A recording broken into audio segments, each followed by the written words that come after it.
Good morning! Let's talk about all the books I read in January. My first wrap-up! This is gonna be my first wrap-up! That's so cool. Okay, well, let's just get right into it then. This month was full of rereads. Most of my books were rereads. I read 7 books. 4 of them were rereads. So my first book in January was A Court of Frost and Starlight by Sarah J. Maas. This was better than I remembered it. The first time I read it, I was like, what was the point of this? Nothing happened. But I actually really liked it. It was a good setup for Silver Flames. Because the first time I read it, I was paying more attention to the characters instead of like just the overall story. So the second time around, I was able to remember more from the previous book, so I was able to get into this more. But it's just a fun, cozy, lighthearted holiday story with all of these characters that I love so much. I also just love seeing their interactions with each other. And it was a nice break from all the stuff they had to go through in the 3 previous books. So, A Court of Frost and Starlight, 4 stars. And of course, after that, I had to reread A Court of Silver Flames by Sarah J. Maas. Obviously, I love this one. This is 5 stars for me.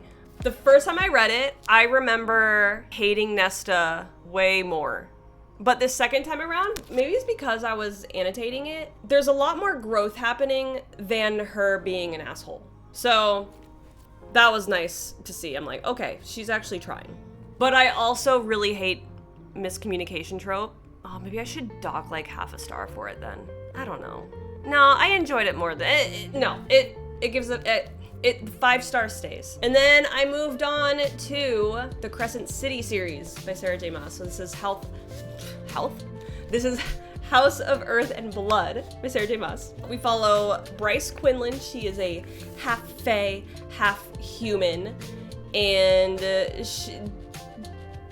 shit goes down in her life very quickly. It starts happening. But of course I had to reread the series to get ready for the 3rd book, House of Flame and Shadow. There is a ton of world building in these books. I guess since I'm talking about both of them, I'll just hold up both of them.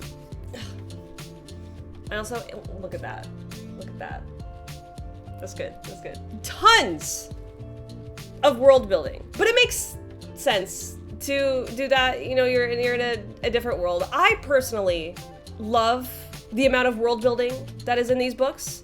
And I did enjoy this series way more the second time around, just like the ACOTAR series. I think after reading all 3 of Sarah J. Maas' series once, and then going back in and rereading, knowing what I know, it was much easier for me to put things together and to pick little details out and make sense of them. And that made it just a much more enjoyable read for me. So if you've only read these once, I suggest rereading them for sure. So House of Earth and Blood, 5 stars. Oh God. And House of Sky and Breath, I gave 4.75. It was almost as perfect as this one, but the main character kind of becomes unlikable at a certain part. Around that time, I feel like it kind of slows down. Maybe it's because I don't really like her at some point that it feels a little bit slow, but I don't know. I feel like I could go on and on about my reasoning here, but I feel like that's for another video. But at the same time, I kind of see why she would write like that. Write Bryce like that. It's hard, but it's almost perfect. Then I noticed that I really needed to get through my TBR books that are not part of a series. So these next 3 are gonna be standalones.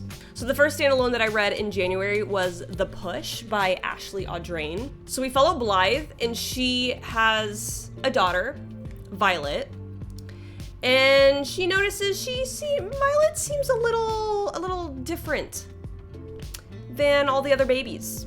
And then when she grows up, maybe a little bit different than the other kids. And her husband, Fox, turns a blind eye to all these little oddities that Violet does. But then they have another baby, Sam, And he's just a little angel baby. And she's like, oh wow, this is how parenthood is supposed to feel. And he's perfect, she's happy. And then you follow Blythe's life. It was a really good book. It was really good. It really makes you think about nature versus nurture. You learn a lot about Blythe through this book, and it's a journey. But I gave it 4.5 stars. I really, really enjoyed it. And then I read House of Hunger by Alexis Henderson. So we follow Marion, and she's born and raised in a not so great part of town. So she wants to get out and be something more. So she gets a job up north where all the rich people live, and she becomes a blood maid where the head of the house that she joins drinks her blood to survive. Overall, it was an interesting take on vampires, but this book was way too predictable, and everything happened way too fast.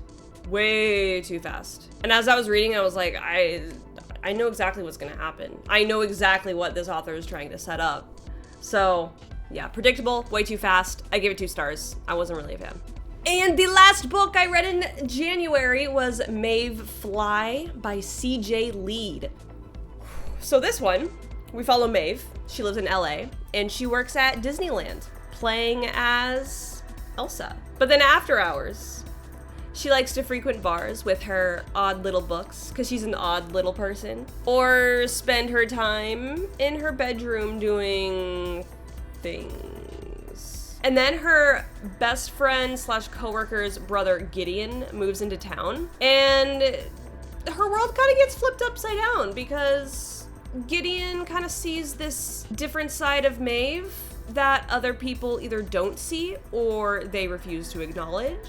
And he becomes kind of obsessed with her. So then we just follow how she deals with this person who just stumbles into her life while she deals with her other little messed up hobbies. My final thoughts on Mayfly. American Psycho, but for the girls. Disgusting. The most fucked up hockey romance I will ever read in my entire life. We follow so many parts of Maeve's life that we really get to know her and learn how she thinks, which I absolutely loved. And after reading certain chapters right before bed, I had to look at eye bleach to cleanse my brain so I wouldn't dream about what I've just read, because that does happen when I read right before I sleep. I will dream about that book.